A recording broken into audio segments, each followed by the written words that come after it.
नमस्कार, बहुत स्वागत है आपका गुड न्यूज टुडे में। आपके साथ में हूं शुभम सिंह। पीएम मोदी ने कल श्रीनगर जाने वाली वंदे भारत ट्रेन को हरी झंडी दिखाकर रवाना किया था।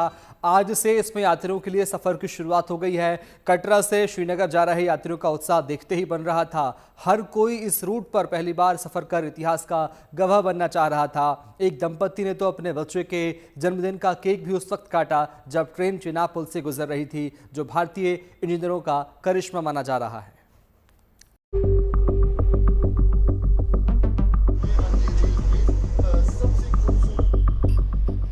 अरसे से जिस घड़ी का इंतजार था, उसके पूरा होने की खुशी हर चेहरे पर दिखाई दी। काफी एक्साइटेड है। Excited and happy to look for the Chenab bridge. शली फील हो रहा है कि पहला दिन है, कल मोदी जी आए थे और आज हम लोग जा रहे हैं। पहले दिन पहली ट्रेन में जाना, पैसेंजर ट्रेन। इनिशिएटिव है कि मतलब कोई भी जा सकता है, और फ्लाइट हम जानते हैं कि कॉस्टली बहुत होता है, और एक train is an easy method होता है। बहुत अच्छा, खुशी की बात है। ऐसा प्रधानमंत्री रहा तो इंडिया सुशामलंगा उंटुंदी।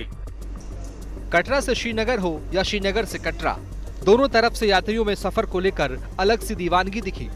हर कोई इस खास सफर को जी लेना चाहता था। लोगों में इस सफर को लेकर कुछ अलग तरह का उत्साह था। बड़ी उत्सुकता है हम कल से कटरा आए हुए थे स्पेशलिस्ट ट्रेन में जाने के लिए। रात को हम यहीं पे स्टे किया होटल में, परिवार के साथ आए हैं। तो 2-3 घंटे में हम कश्मीर पहुंच रहे हैं। हमें बड़ी ही उत्सुकता है। काफ़ी टनल्स वगैरह, मैक्सिमम रास्ता टनल के थ्रू ही जा रहा है, और भोलेनाथ की यात्रा भी अब थोड़े दिन में शुरू होने वाली है।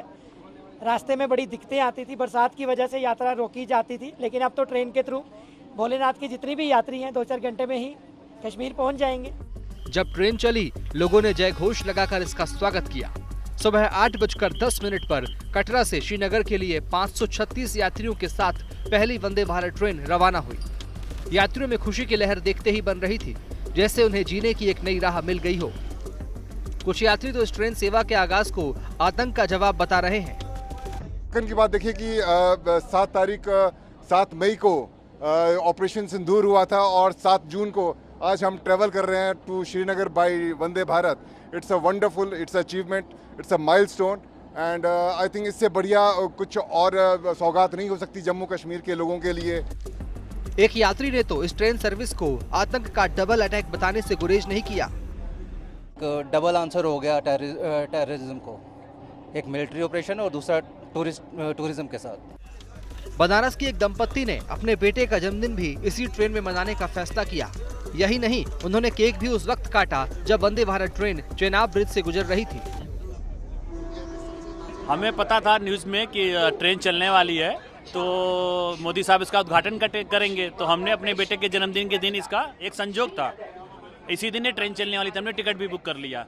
तो हमने बचा कि इस ट्रेन की पहली जर्नी पे अपने बेटे का जन्मदिन मनाते हैं, ताकि जन्मदिन इसके लिए यादगार बन जाए। और दुनिया के सबसे ऊंचे ब्रिज पे मैंने इसका केक काटा। उन्होंने ये ट्रेन जब चालू किया ना, तो हम लोग को बहुत खुशी हुआ, सच में बहुत खुशी हुआ कि मैं ये बर्थडे अपने बेटे का सच में इस ट्रेन में मनाऊंगी। मेरे बेटे के लिए सबसे अच्छा गिफ्ट है, सबसे अच्छा तोहफा। जम्मू और कश्मीर घाटी तक ट्रेनों की आवाजाही होने से जम्मू कश्मीर के आर्थिक विकास को गति मिलेगी, पर्यटन को भी बढ़ावा मिलेगा। इसके साथ ही ये रूट सामरिक दृष्टि से भी बेहद अहम है, क्योंकि ये सीमावर्ती क्षेत्रों में सेना की गतिशीलता में सुधार भी लाएगा। कटरा से गौरव पाराशर के साथ bureau report, good news today. Kashmir जैसे संवेदनशील जगहों पर अगर आप कटरा श्रीनगर रूट पर सफर के दौरान सुरक्षा को लेकर चिंता में है, तो उससे तौबा कर लीजिए, क्योंकि इस रूट पर रेलवे ने सुरक्षा के खास इंतजाम किए हैं। पहले तो वंदे भारत ट्रेन में कमांडोज को तैनात किया गया है, और दूसरे इस रूट के हर टनल और ब्रिज की सुरक्षा में कमांडोज को लगाया गया है, ताकि दुश्मन की कोई भी साजिश को मुंहतोड़ जवाब दिया जा सके।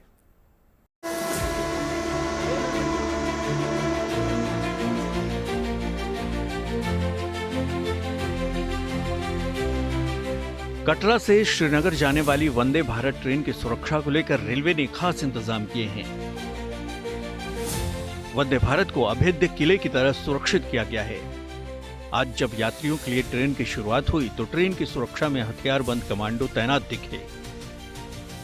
रेलवे सुरक्षा बल के कमांडो कोरस को उधमपुर, श्रीनगर, बारामूला रेलवे लाइन पर वंदे भारत ट्रेनों की सुरक्षा का जिम्मा दिया गया है। आपको बता दें कि एक ट्रेन में करीब 10 कमांडो जो है वो इस ट्रेन की सुरक्षा के लिए जो हर समय तैनात रहेंगे। कश्मीर से लेकर कटरा तक और कटरा से लेकर कश्मीर तक ये जो ट्रेन आज चलाई जा रही है, कल मोदी जी ने इसे हरी झंडी दिखाकर रवाना किया था, लेकिन आज जो है वो नियमित तरीके से जो है ट्रेन पहली बार कश्मीर की तरफ रवाना होने वाली है। आप देख सकते हैं कि यहाँ पर पुलिस के जवान और कमांडोज जो है वो तैनात है, आधुनिक हथियारों के साथ लैस है। किसी की भी इतनी हिम्मत नहीं है कि ये ट्रेन की तरफ जो है वो आंख उठाकर देखे। ट्रेन और यात्रियों की सुरक्षा के लिए हर वंदे भारत ट्रेन में 15 से 20 कमांडो और एक पर्यवेक्षक मौजूद होंगे। ये जवान अत्याधुनिक हथियारों से लैस होंगे। सिर्फ ट्रेन ही नहीं, पूरे रूट की सुरक्षा सख्त रखी गई है। रास्ते में पड़ने वाले हर टनल के दोनों छोर पर भी 24 घंटे हथियारों से लैस जवान तैनात हैं। टनल के अंदर और बाहर सीसीटीवी कैमरे लगे हैं, जिससे हर वक्त उसकी निगरानी हो रही है। कटरा से श्रीनगर के बीच चलने वाली कोई भी ट्रेन बिना कमांडो के ऑपरेट नहीं की जाएगी। यात्रियों की सुरक्षा को देखते हुए ट्रेनों को सिर्फ दिन के समय चलाया जाएगा। रात में कोई ट्रेन नहीं चलेगी। चिनाब और अंजी ब्रिज की सुरक्षा को सख्त रखा गया है। ये पहली बार है जब ट्रेन में कोरस की तैनाती की गई है। हाई रिस्क वाले सुरक्षा अभियानों, विशेषकर नक्सली उग्रवाद जैसे खतरों वाले क्षेत्रों में ऑपरेशन के लिए तैनात रहने वाले कोरस को पहली बार ट्रेन में तैनात किया गया है। यही नहीं, ट्रेन में बैठने से पहले यात्रियों और उनके सामानों की जांच और स्कैनिंग की जा रही है। हर कोच के एंट्री पॉइंट पे, एग्जिट पॉइंट पे 2 कमांडोज हैं और यानी एक कोच में 4 कमांडोज आपको नजर आते हैं। रैपिड रेलवे प्रोटेक्शन फोर्स भी है और कोरस कमांडोज भी हैं। वो आपको एक कॉन्फिडेंस देता है, आपको एक फील देता है कि नहीं साहब, we are in safe hands. Train में सवार होने से पहले यात्रियों की प्रॉपर आईडी प्रूफ के साथ जांच हो रही है। सुरक्षा जांच पूरी होने के बाद ही उन्हें ट्रेन में सवार होने की अनुमति दी जा रही है। Bureau report, good news today.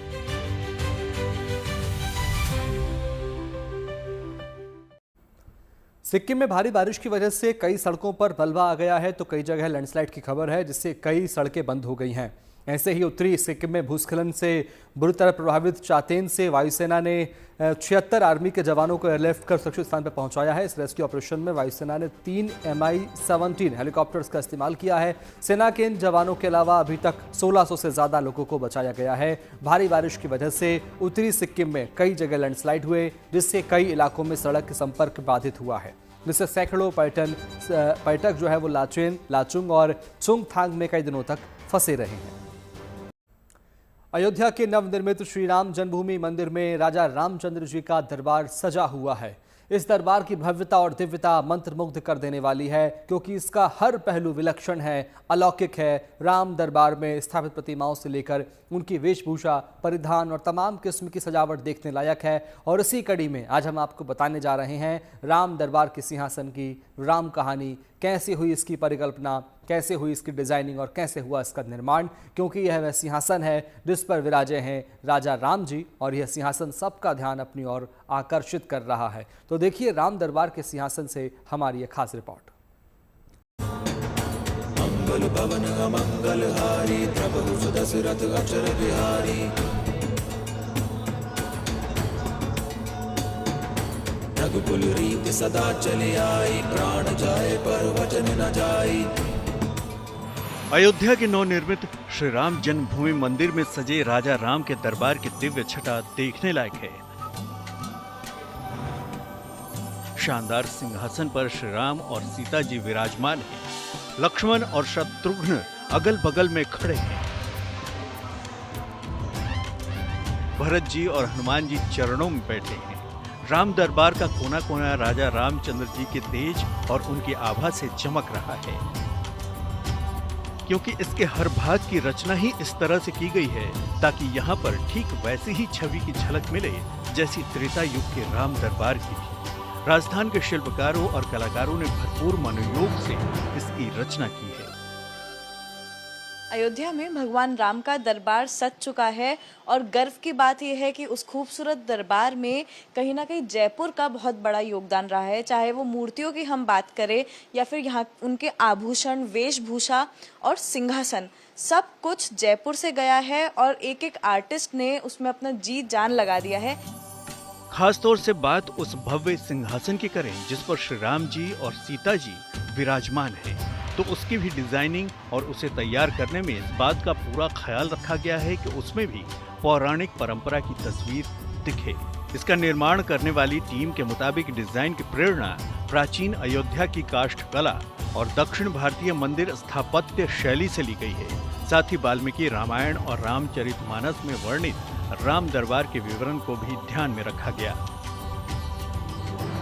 Ram ji एक राजा हैं, वो जगत के राजा हैं पूरे, तो हमको एक ऐसा डिज़ाइन करना था कि वो लगे कि हाँ कि एक राजा का एक किंग है जो बहुत पूरे पृथ्वी के, पूरे विश्व के राजा हैं। तो उस हिसाब से हमने उनका जो भाव आया अंदर से कि इस तरीके से वो सूर्यवंशी हैं, तो सूर्य का उनके उसमें सिंहासन में हमने डिज़ाइन किया। फिर कमल के हमने उनमें फूलों का, क्योंकि लक्ष्मी माता का उसमें विराजमान है वो सीता जी, तो वो उनका रूप है, तो हमने वो सारी चीज़ों को ध्यान में रखते हुए उनको डिज़ाइन करके हमने उस चीज़ को हमने उस तरीके से उसको पिरोया है, उस चीज़ को हमने उस तरीके से बनाया है कि वो लगे कि एक राजा बैठे हैं उस पर। राम दरबार के लिए सिंहासन के निर्माण में आधुनिक उपकरणों के साथ साथ पारंपरिक हथौड़ी और छेनी जैसे औजारों का भी इस्तेमाल किया गया ताकि कहीं भी कोई त्रुटि न रहे और सिंहासन की बिल्कुल सटीक आकृति उभर कर सामने आए। सिंहासन बनाने के लिए शुद्ध चांदी का इस्तेमाल किया गया है। इस पर 24 कैरेट शुद्ध सोने की प्लेटिंग भी की गई है।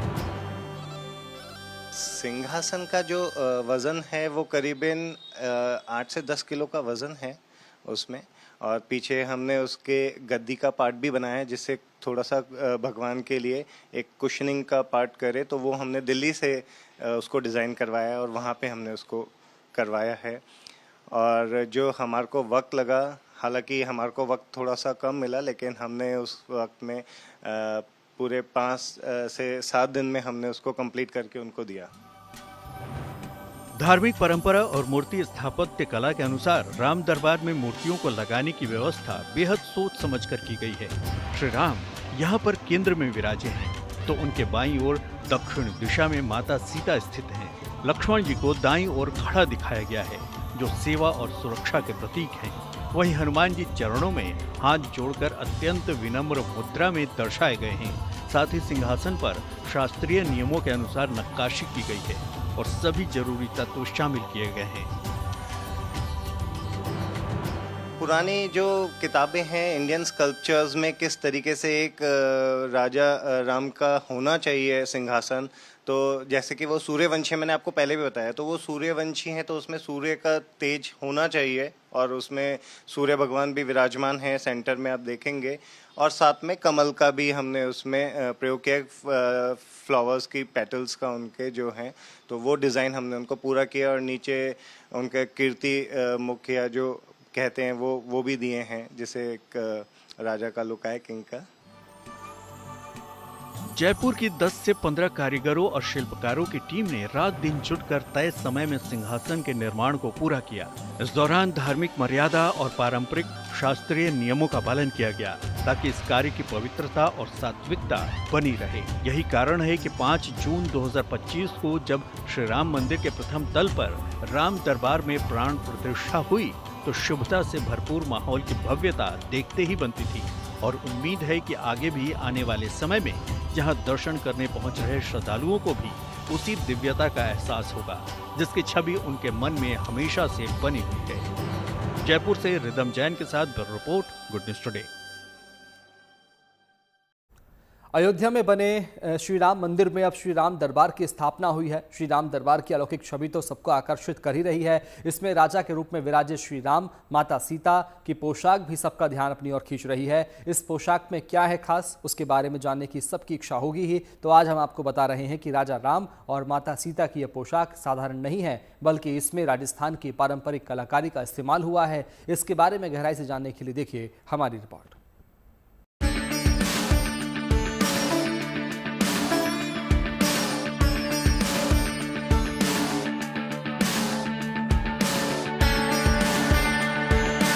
राजा राम जी और माता सीता की ये छवि अलौकिक है।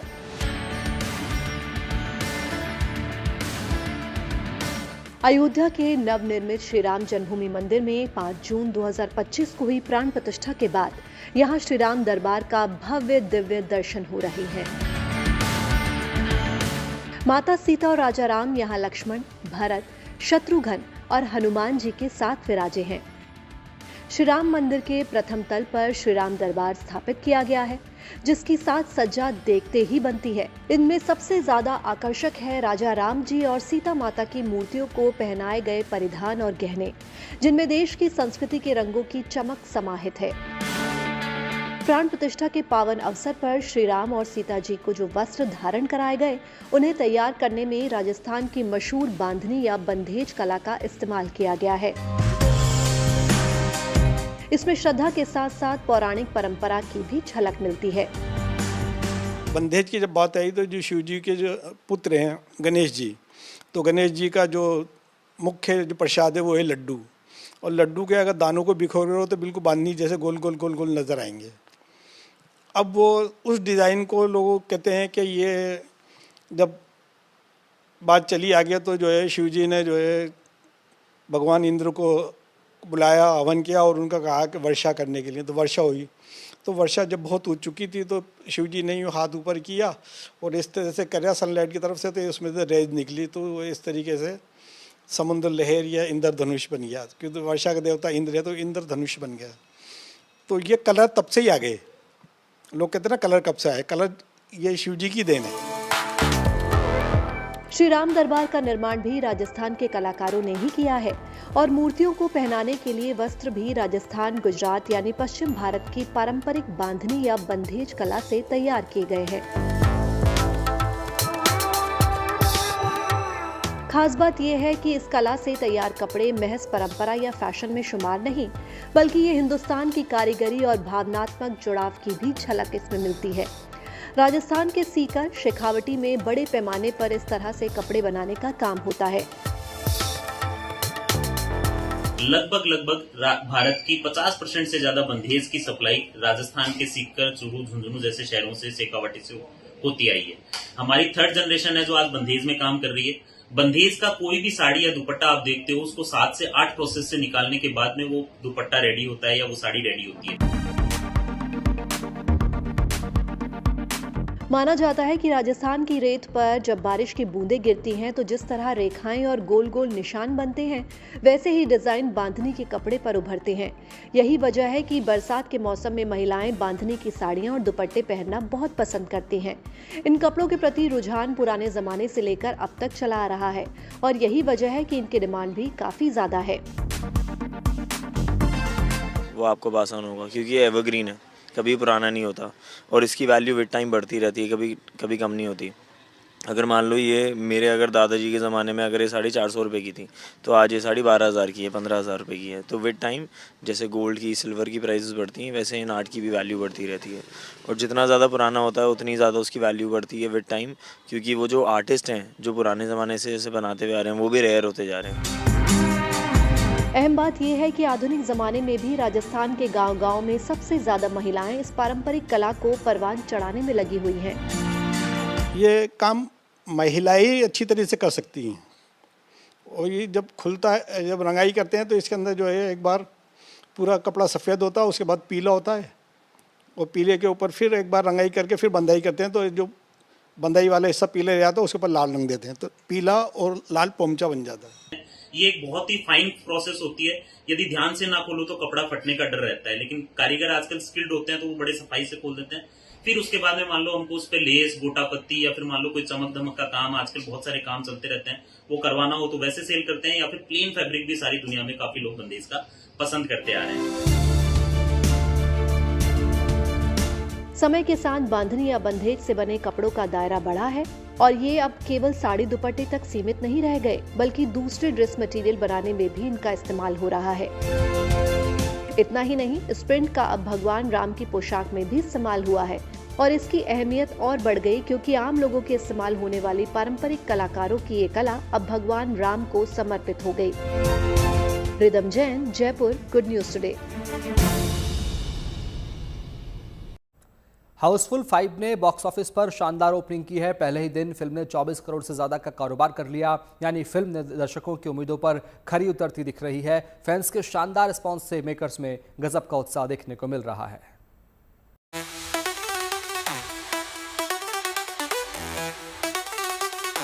अक्षय कुमार की मल्टी स्टारर फिल्म हाउसफुल 5 का इंतजार फैंस को काफी समय से था और जब फिल्म ने बॉक्स ऑफिस पर दस्तक दी, मानो फैंस के सारे अरमान पूरे हो गए। ओपनिंग डे पर हाउसफुल 5 ने मेकर्स को शानदार ओपनिंग दी है। एक रिपोर्ट के मुताबिक हाउसफुल 5 ने पहले दिन 24 करोड़ से ज्यादा की कमाई की है, जो अभी तक इस फिल्म फ्रेंचाइजी की सबसे बड़ी ओपनिंग भी है। इससे पहले हाउसफुल 4 ने पहले दिन 19.8 करोड़ रुपए की ओपनिंग की थी। वहीं हाउसफुल 3 ने 15.23 करोड़ रुपए, हाउसफुल 2 ने 12.19 करोड़ रुपए और हाउसफुल 1 ने 10 करोड़ रुपए की ओपनिंग की थी। हाउसफुल 5 अक्षय कुमार के लिए भी एक बड़ी सफलता लेकर आई है। पिछले काफी समय से उनको अपनी फिल्म से ऐसी ओपनिंग का इंतजार था। इससे पहले अक्षय की कॉप यूनिवर्स फिल्म सूर्यवंशी ने शानदार आगाज किया था। ये उस वक्त था जब थिएटर्स भी कोरोना काल के बाद काफी सारी पाबंदियों के साथ खुल रहे थे। वैसे आपको बता दें कि हाउसफुल फ्रेंचाइजी की फिल्में दर्शकों में काफी पसंद की जाती है। इसके पिछले 4 भाग बॉक्स ऑफिस पर सक्सेसफुल साबित हुए हैं। ऐसे में हाउसफुल 5 ने बॉक्स ऑफिस पर शानदार आगाज किया है। इस बार हाउसफुल 5 के 2 वर्जन ए और बी थिएटर्स में रिलीज हुए हैं। मेकर्स ने अपने फिल्म के 2 क्लाइमेक्स बनाए हैं। अक्षय की फिल्म में कॉमेडी के साथ साथ मर्डर मिस्ट्री भी है, जिसे देखने के लिए फैंस इसके दोनों वर्जन देखने थिएटर पहुंच रहे हैं। ये फिल्म में एक अलग ट्विस्ट लाने के लिए किया गया है, जो सफल होता नजर आया। हाउसफुल 5 की तो इसके फैंस और इसके क्रिएटर्स की तरफ से मिक्स रिस्पांस मिल रहे हैं। फिल्म में रितेश देशमुख, अभिषेक बच्चन, संजय दत्त, फरदीन खान, जैकी श्रॉफ, दीनू मोरिया, श्रेयस तलपड़े जैसे एक्टर्स शामिल हैं। वहीं नाना पाटेकर भी काफी समय के बाद कॉमेडी करते नजर आ रहे हैं। Bureau report, good news today. और इसी के साथ फिलहाल यहाँ इतना ही। बाकी अच्छी खबरों के लिए आप देखते रहिए गुड न्यूज टुडे, क्योंकि अच्छी खबरों का सिलसिला यहाँ कभी नहीं थमता। नमस्कार।